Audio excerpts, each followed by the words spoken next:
Hi everyone, Georgetown Soaps here. I am making another batch of Aleppo soap. And Aleppo soap was made, it's a traditional soap that's been made for probably 1,000 years, and the primary ingredients are olive oil and laurelberry oil. And the laurelberry oil primarily comes out of Turkey, I believe. I got my laurelberry oil from BeScented, and it's an easy soap to make. Basically, you've got olive oil, sodium hydroxide, water, and laurelberry oil. And so my recipe, I am experimenting a little bit. I am doing primarily 30% laurelberry and then 70% olive oil. And because of the high content of olive oil, this soap does take a long time to cure. That was my 22-month-old. She's sitting on my lap while I'm doing the voiceover for the video. She was not involved in the making of this soap. She just likes to sit on my lap while I do the recordings. So this soap takes a while to make, it's super quick to make. It takes a while to cure. So there I've got and people always say, what does it smell like? The laurelberry oil, it's kind of like it's like a medium spicy, kind of woodsy, it's not really strong, but if you don't like woodsy or spicy, this may not be a fragrance for you. It's pretty strong right out of the bottle, but once the soap cures, it's more of a milder scent. So I've never really had anyone who smelled the soap who said, oh, that's, not a great soap, or they don't like the aroma. The benefit,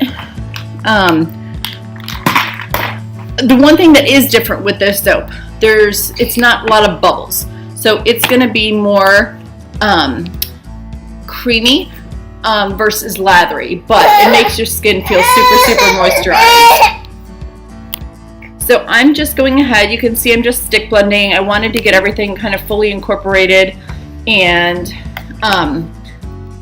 there's no reason, it just traces kind of as it traces. There's obviously no fragrance, so it's not going to accelerate too much. But I wanted to get it pretty thick just so when I'm ready to move the mold, I can. And I did want to do a little bit of a texture on the top.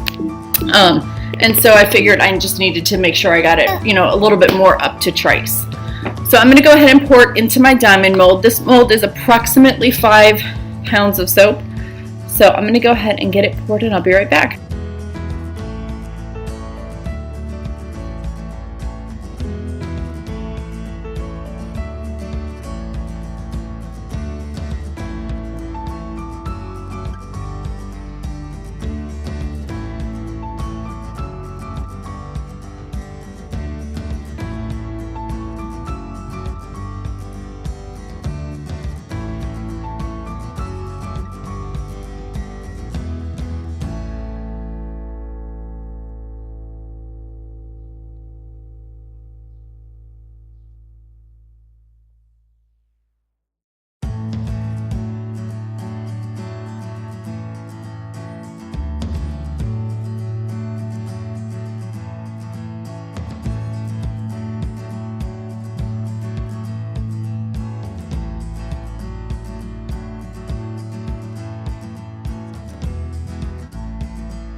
So you can see trying to texture the top, it's just kind of not set up enough. So I had mixed it enough to pour it, but not enough to let it set up. So I went ahead and turned the video off for about 10 minutes, and now as you see I'm coming back, it's perfect.